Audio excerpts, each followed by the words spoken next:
So we are with the Book of Mormon and Hamilton's Rory O'Malley. Yes. Okay, you managed to get in like the mega hit shows. It's crazy. It's nuts. I mean, I don't know how it happened.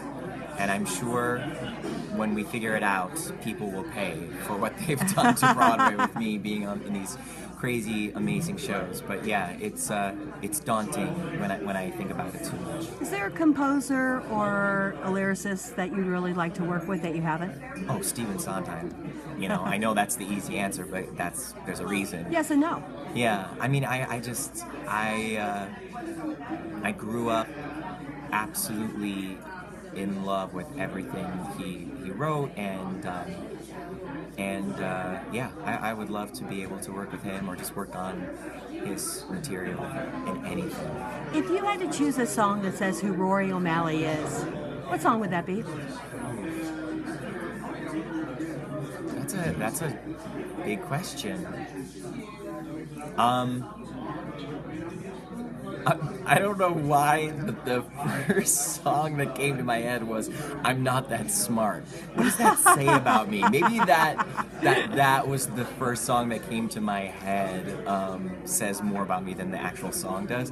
But I think because at least when I saw Jesse Tyler Ferguson play Leaf Pony Bear, I was living in Los Angeles and I saw Spelling Bee in previews, and I said, "That's the funniest performance I've ever seen," and I love how much heart he brought to his comedic performance, and I said, that's what I want to do. I want to play that part. And a year later I ended up getting to audition for it and became a swing, and that was my Broadway debut, was going into that show and playing that.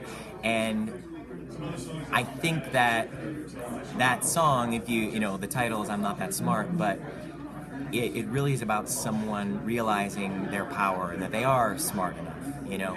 And I think that I grew up in Cleveland, in the Midwest, thinking that Broadway was just way too far out of reach, and that's what my show is about, is growing up in Cleveland as a pasty, chubby, gay kid who escaped to musical theater in his basement, and I would just have my own world in my basement. And How did you get to New York?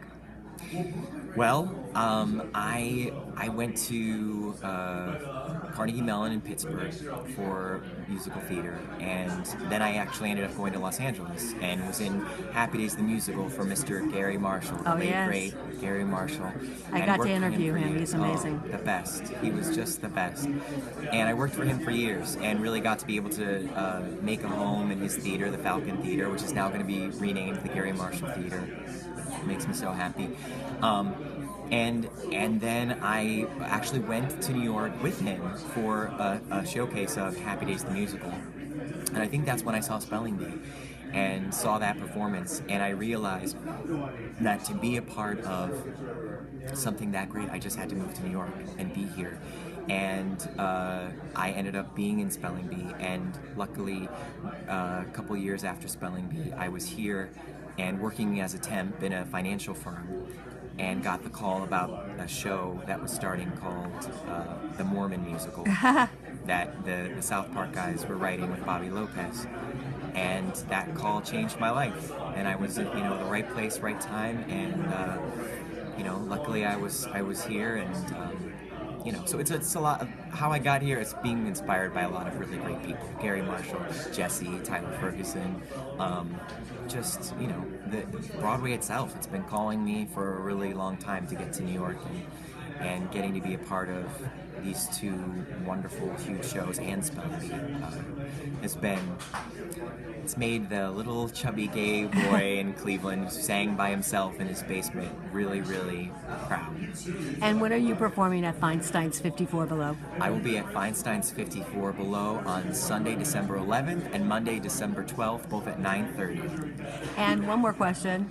Is Ham for Ham coming back? Well, Ham for Ham is still alive and well, but we do videos, so we don't have to shut down the street. Oh. So, like we just put out a video this week doing Oh, the I have to mannequin go because I challenge. didn't think you guys did this anymore. Well, It was my favorite thing to I go find. I know. It was so much And fun. then I shared it with my entire readership because I thought it was so great. Yeah, no, it's so great. Well, now we're just making videos, so it's not a live audience watching stuff. But whenever the cast comes up with something that we can put out into on the internet as a ham for ham. Is there a ham for ham like website label? If you go onto Hamilton's actual website, they have a ham for ham section. Oh, okay. So you can see every single ham for ham that's ever been put out there. Cool, because I know I've missed some. Yeah. Oh, you Like gotta I look at it. discovered it late in life, even though this is yeah. my area of paper. Yeah. And No, then I it's- was like, oh my God, I love know. this. I know. It's another Lin-Manuel creation and a gift to Broadway that,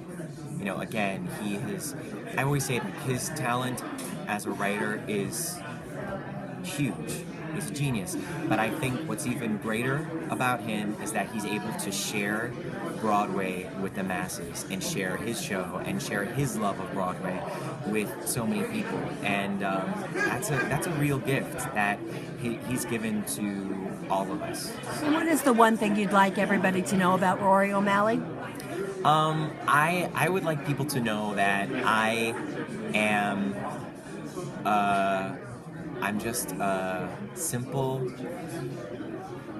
guy who grew up a pasty white chubby kid in Cleveland, Ohio, with big dreams that were all created in my basement, and I am so excited to be here at Feinstein's 54 Below's, the Broadway basement, to share my love of big, campy Broadway fun.